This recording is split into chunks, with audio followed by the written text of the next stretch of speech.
are, though, speaking a lot to the Iranian diaspora and also opposition groups. And before you came, one of the panelists was talking about this increased discussion with the MEK, members of the MEK, and that Barbara Slavin, who unfortunately had to leave, pointed out that your language on the MEK has changed a little bit in terms of, you know, successive administrations, and even until recently, this administration has not spoken about has said that this MEK is not a viable alternative, and now suddenly the language has changed that, you know, they're not a viable alternative. What do you see the MEK as, and what are your dealings with them? Because panelists before said that, you know, and you know they used to be a terror group, labeled a terror group here. A lot of people see them as a you know, death cult of a separate type of kooky cult.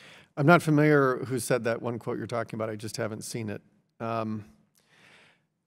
I've met with the Iranian diaspora in the United States and around the world. When I go into a country, I ask our embassy if it's possible to do that. So just a few weeks ago, I was in Munich, had a really good meeting with a number of folks. And so through all of these discussions, I've learned that the Iranian diaspora is very passionate about the future of Iran. And there's also not a consensus on the future of Iran.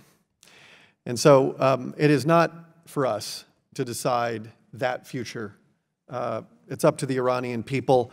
The Iranian diaspora around the world, one thing I've noticed is that whether you're in Los Angeles or New York or Munich or Dubai, wherever you go, the those Iranians are thriving, but Iranians aren't thriving in their own country. And so we see this. I mean, when you look at the contrast of how the Iranian Americans have done in the United States, it's one of the great success stories of the United States. And then when you contrast that with just how hard it is for Iranians to live in their own country, it just shows you the potential that is really waiting, you know, that has been suppressed by this regime. So I know there are a number of groups. Talk to me about the MEK, though. Well, I'm not going to get into specific groups. Why not? Well, just because. Well, you're meeting with a lot of them, and Rudy Giuliani is speaking at the conferences and speaking on behalf of the president, saying that the president is going to overthrow them and talking about the MEK being a viable alternative. So how does this administration in particular see the MEK? Secretary Pompeo has met with numerous members, and so have you. Well, I meet regularly with a range of folks. Rudy Giuliani is not a member of the administration. Well, he's talking on behalf of... He's not talking on behalf of the administration. He says that he is. I'd have to see the quote. But he is not an official member of the administration. And so we need to make distinctions between a range of folks. And so we should make these distinctions. Secretary Pompeo and others, including myself, have made very clear that we support the Iranian people broadly. We understand that there are a range of groups that all are very passionate and very committed to a better future for Iran. And I think that there's a lot that we can agree on, and I think that we agree on more than we disagree. And I've seen some of the disagreements in my discussions with people who think that they've got sort of a better plan for the future of Iran than others.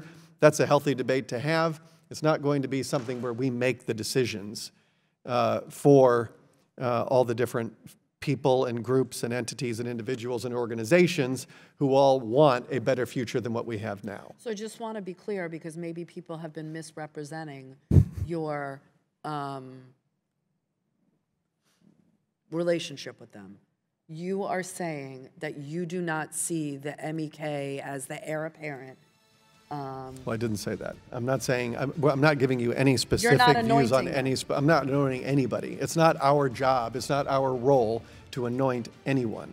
That's going to be something that the Iranian people, we're not going to usurp the role of the Iranian people or the Iranian diaspora, who are stakeholders in the future of Iran. Okay. And that's something which I've heard the debate, I see it, I get it.